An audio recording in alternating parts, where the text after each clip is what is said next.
तो उसका एक शेर आज तक मेरे हाथ से बगैर किसी कोशिश।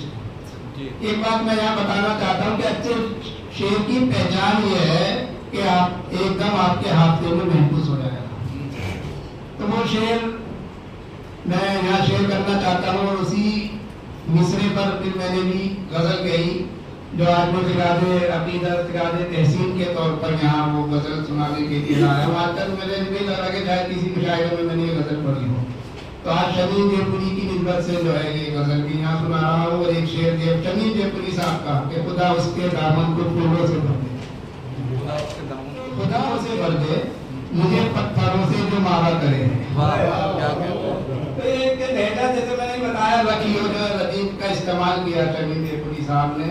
और इसी में ये शेर है कि मतलब मेरे गजल का है कि खुदा उसकी किस्मत सवारा करे है, खुदा उसकी किस्मत सवारा करे है जो कांटों पे चलना गवारा करे है।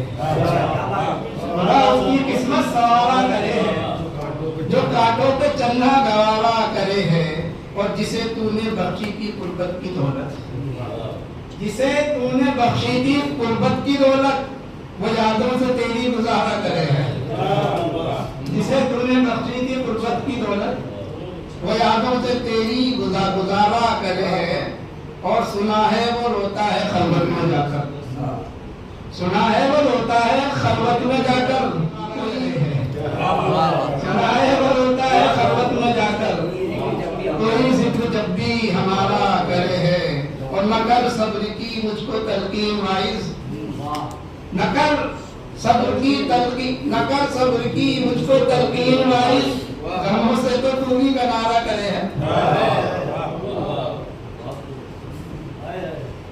और आखिरी शेर गजल का के मैसर कहाँ फिर उसे सर बुलंदी, मैसर कहाँ फिर उसे सर बुलंदी जिसे तू नजर से उतारा करे है। खुदा इसकी किस्मत संवारा करे है जो कांटों पे चलना गवारा करे है। बहुत बहुत शुक्रिया।